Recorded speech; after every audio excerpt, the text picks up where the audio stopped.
Nisha Saxena. I welcome you all on my YouTube channel M Saxena Classes.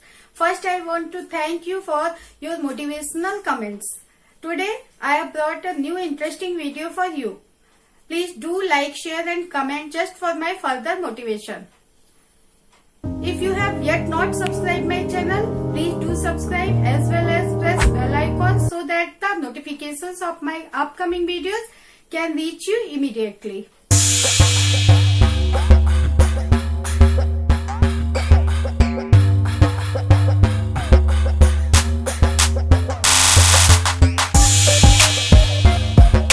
Children, welcome to chapter 2, Diversity and Discrimination. In previous chapter, we have read about diversity. India is a diverse country with 1600 languages and more than 100 dance forms. So, people of the different states have different languages, costumes, food and culture. Children, now we come to a new word, that is prejudice.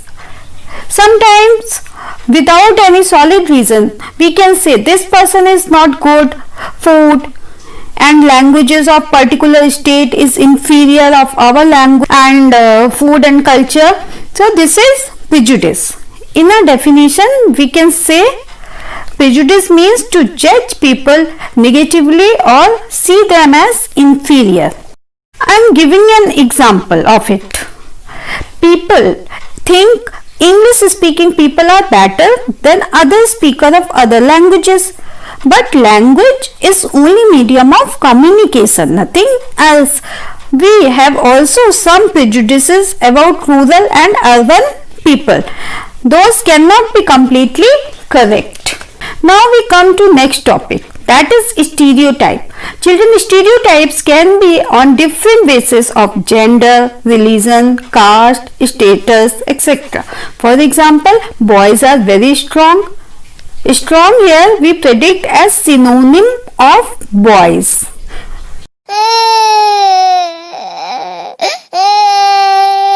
Boys don't cry. They are physically strong. On the other hand, girls are emotional.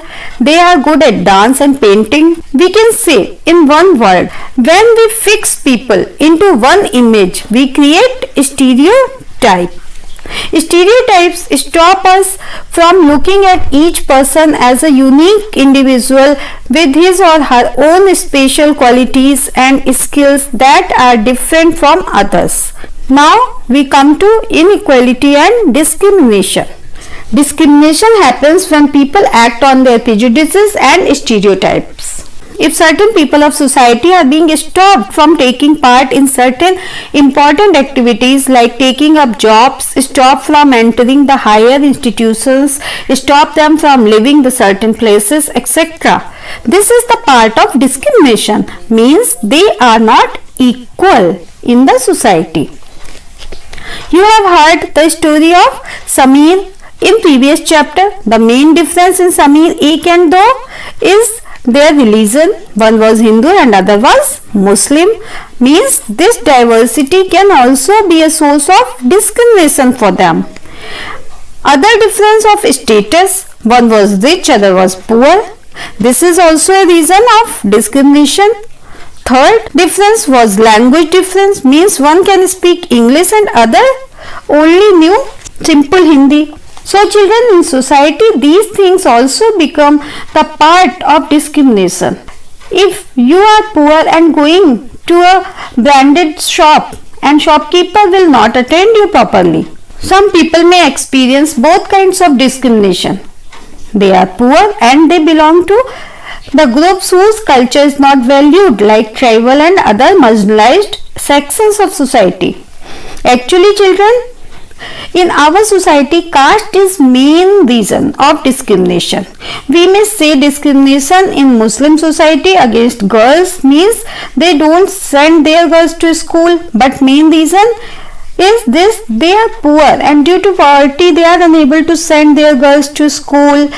We may see when in Kerala Muslim girls got good facilities, Muslim girls attended school in much larger numbers, while In some other states, government is not providing facilities, they are not attending schools or they left school before completing their education. Now people are engaged in different kinds of works like teaching, carpentry, pottery, weaving, fishing, farming, etc. Activities like cleaning, washing, cutting hair, picking up garbage are seen as tasks that are less valued, and people who do this work are seen as dirty or impure.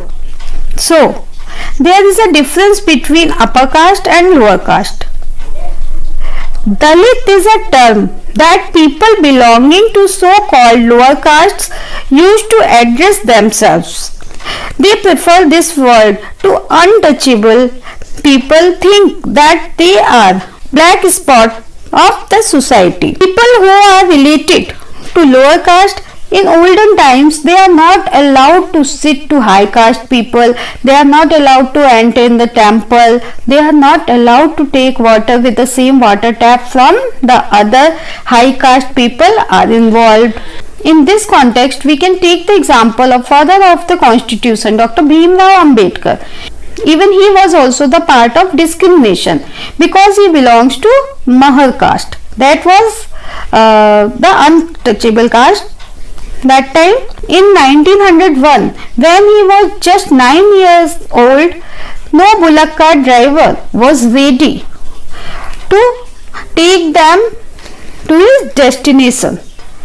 When he was ready to pay enough money to them, what is this? This is a part of discrimination. And children, we know how great person he was. Even he became the part of discrimination. But later on, he adopted Buddhism religion.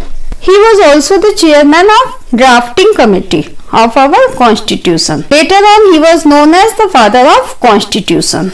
He also fought for the untouchable people, and at last he won. Now in the society, no discrimination on such ground are found, but in remote villages still we can see this. Children, now we move to next topic, striving for equality. Striving means struggle. As pointing out earlier, many Dalits organized themselves to gain entry into temples. Women demanded that they should have as much a right to education as men did. Peasants and tribals fought to release themselves from the grasp of moneylenders and high interest they were charged. Actually, children, that time our country was slave to Britishers. They treated us like slave. We had no permission for higher education. We could not allow in first class compartment in train. We were not allowed to enter in a big hotel, etc. After a long struggle, when India became free in 1947, our leaders too were concerned about the different kinds of inequalities that existed in the society that time. Children, for the new rules and regulations, our constitution was written by so many persons. Two committees were appointed for writing the constitution. First, Constituent Assembly and other drafting committee. The head of Constituent Assembly was Dr. Rajendra Prasad and the head of drafting committee was Dr. Bhim Rao Ambedkar. Children, now we come to the point. What is constitution? A document that laid out the rules by which the nation would function, known as constitution. Some frameworkers of constitution set out a vision and goals in the constitution to ensure that all the people of India were considered equal.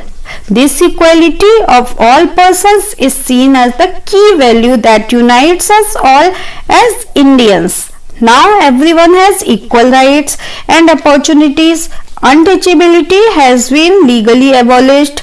No discrimination against people on the basis of religion, caste, creed, sex, gender and status. Now people are free to choose the kind of work they wish to do. Government jobs are open to all people. In addition, the constitution also placed responsibility on the government to take specific steps to realize this right to equality for poor and other such marginal communities. Therefore, India became a secular country where people of different religions and faith have the freedom to practice and follow their own religion without any fear of discrimination. This is seen an important element of our country, that we all live together and respect one another. So children, through the chapter we have read about the discrimination, and after being free, all the inequalities and discriminations have been abolished. But children, inequalities exist even today. Inequality is a value that we have to keep striving for and not something which will happen automatically.